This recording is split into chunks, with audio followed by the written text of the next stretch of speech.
Hello YouTube, it's Tony. So today I'll show you how to organize your bank for 2019.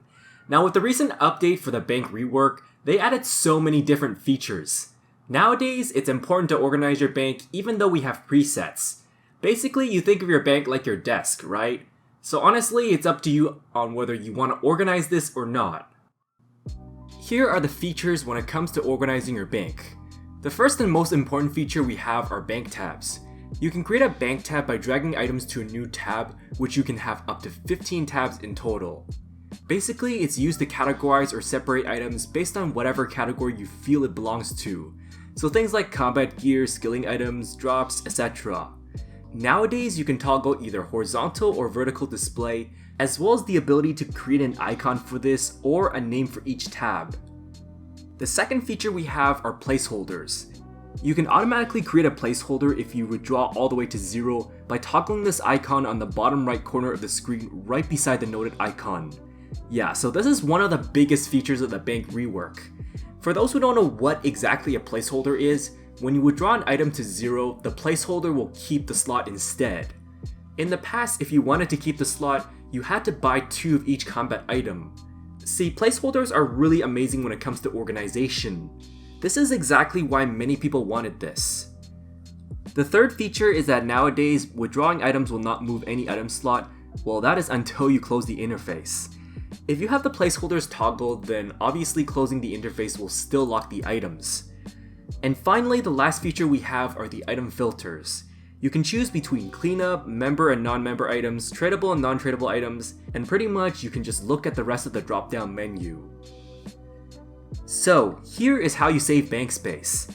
It's generally easier to organize a bank that's smaller instead of bigger. So yeah, less is more. If you want the full list of compatible items within each category I list, I'll leave the link in the description. The first storage we have is DIANGO. Nowadays, you can access this directly from the bank interface just by going on the bottom right corner right beside the bank pin. If you want to know whether this item is reclaimable from DIANGO, you can do so by attempting to destroy this and it will say that's reclaimable from DIANGO. He holds a huge list of items like holiday items, treasure hunter, skilling outfits, lucky gear, and even event exclusive items. So yeah, this list is really large so you can find them via item filters from the cleanup category. However, items with combat stats like lucky gear do have a reclaim cost, so you might want to think twice before destroying them. I personally would just destroy any cosmetics you'll never use, or just about any skilling outfits until you need them. The next storage we have is the player-owned house costume room. You can actually access this from your bank interface. However, you have to build a costume room in your player-owned house plus all the hotspots. What you want to do is build the highest level hotspots because it lets you store as many armor sets as possible. For the armor sets, unfortunately, you have to store all the pieces or else it will not let you store them inside the armor case. Speaking of armor case, this is the first thing I'll cover. There are a lot of quest armor like ham robes, dragon's outfit, exoskeleton, and pretty much the list goes on. Now if you have golden war priest, you can actually store this instead of destroying it. Pretty much there is a wide list of special armor or fashion that you'll probably never use. You can also store regular skilling outfits here if you don't want to send it to DIANGO. Then we have the cape rack and it can store all kinds of capes. A lot of people tend to buy skill capes and let it just sit in their bank. So if you don't want to wear or use them, just let it store in this cape rack. However, the hood is also required, so make sure you do not drop the hood if you want it to be stored here. The next thing on this category we have is the fancy dress box. In the past, there used to be a random event that gives you costume pieces, but nowadays you can purchase them in Verok. The list here isn't that big, but there are new items like the Arc Mask and the Prif Elf outfits. After that, we have the Magic Wardrobe, and this is pretty much a small list. Self-explanatory, you can just store magic armor here. Finally, we have the treasure chest. It will store unique items like clue scrolls, but to be honest, I don't think it's all that needed here. Most of the stuff have some value here, especially for fortunate components. The next player-owned house feature we have is the bookcase. This is located in the quest hall room.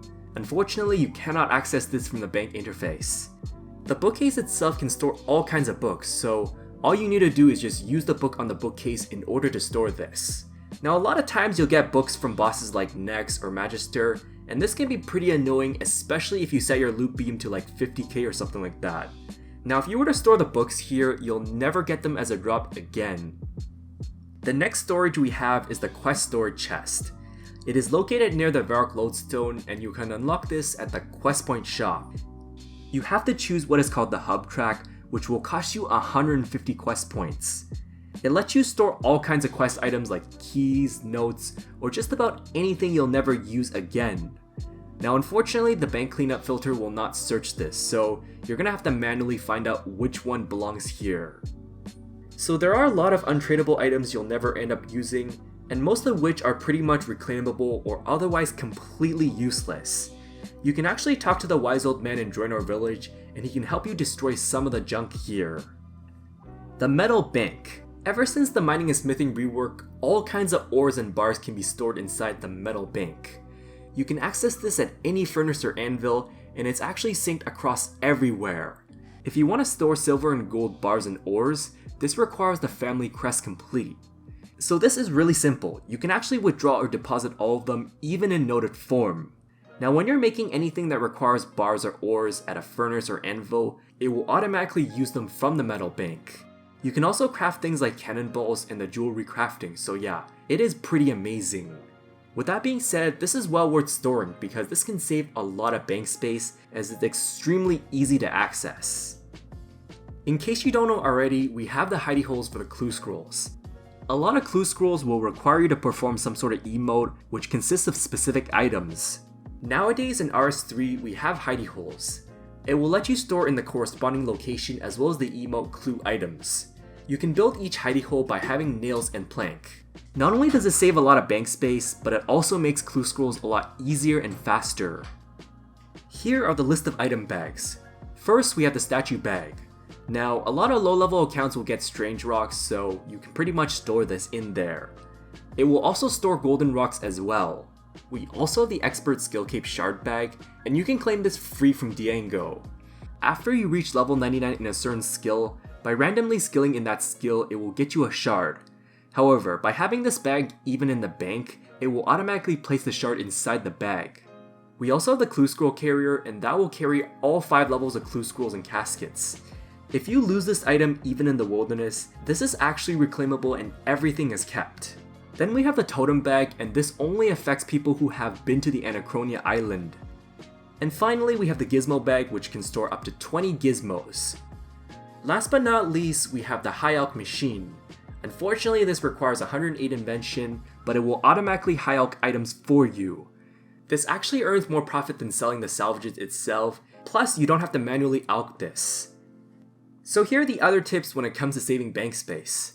Now for the elite skilling outfits, they will retain the effects of regular ones, so that means you can store the regular ones in the armor case or even DIANGO. A perfect example of this would be the elite thieving outfit. Because it retains the effects of exoskeleton and the black ibis outfit, you can pretty much get rid of both of them. And finally, the last tip I have for saving bank space is sell or drop any tradable low-level junk items. You'll notice that in your bank there are a lot of low-level junk that you'll probably never use again. Things like low-level seeds, food, or any low-level skilling supplies.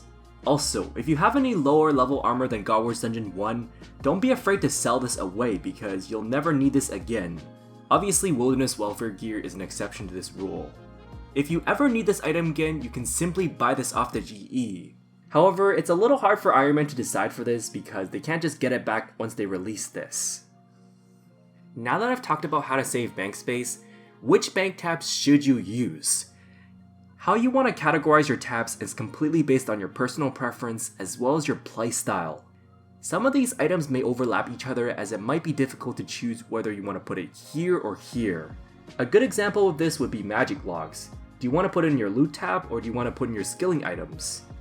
This is what I personally would organize in 9 tabs. First tab you want to put are the most used items as a daily activity, and mainly food and potion supplies. The second tab would be general combat gear as well as the combat support items. Pretty much this is for combat gear that you would use every single day. The third tab is for clue scroll and teleportation items. There are a lot of items in this game that will teleport you all over the place, so this is why you want to keep a specific tab for this.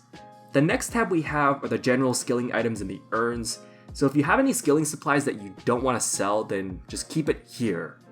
The fifth tab would be for general skilling outfits that you don't want to destroy. I would probably also keep the skill capes here as well. For the sixth tab, we have the farming seeds tab. There are all kinds of seeds in RuneScape, and I know people might be like, well, you should pretty much get rid of your low level seeds. However, some people like to keep a collection of seeds, so you might as well just keep a specific tab for this. Then for the 7th tab, we have the Herblore Supplies tab, and it depends on which Herblore supplies you need. Preferably, I would put Overload Supplies here. For the 8th tab, this is your Uncategorized Loot tab, and you don't really need to organize this because, it's just full of random pieces of loot you put here. And finally, for the 9th tab, this is for junk items that you cannot store anywhere else, but you would like to keep anyways. So let's talk about the advanced organizing techniques. You can actually drag and drop the size of your bank to however many columns you like for each row. The other thing I would try to do is place similar items nearby. That means, for example, you should put all your uncut gems right beside each other. Some people like to keep their potions at maximum dose just to save bank space. Now this is really up to you on this one, but I find that this is a little tidier if you were only keep 3 or 4 dose potions. On the other hand, I know there are people that would like to have one of each dosage for each potion. For the first tab, I would try to keep this with as few items as possible. Sometimes when you don't know where to put new items, you can just put it here in the meantime until you figure out which tab it belongs to. With that being said, I helped 2 different accounts organize their bank. If you want pictures of the before and after tabs, I'll leave the links in the description. The first bank I sorted out with my Iron Bank, and the second, my real life friend's super messy bank account. On my Iron Man account, I went from 966 bank spaces to 789 used bank spaces. Then for my friend's account, I went from 764 all the way down to 454. To be honest, I might not have the best bank organization skills, but in my opinion, I think the way I organize my bank is pretty decent enough. So this wraps up my guide on how to organize your bank. Again, how you choose to organize your bank is completely based on your personal preference at the end of the day. So what do you guys think of this bank update? Did you organize your bank differently, or was it the same even before the update? So yeah, thanks for watching and I hope it helps. If I missed anything, feel free to ask. Also, be sure to subscribe if you haven't done so already, because I'll do more guides like this in the future.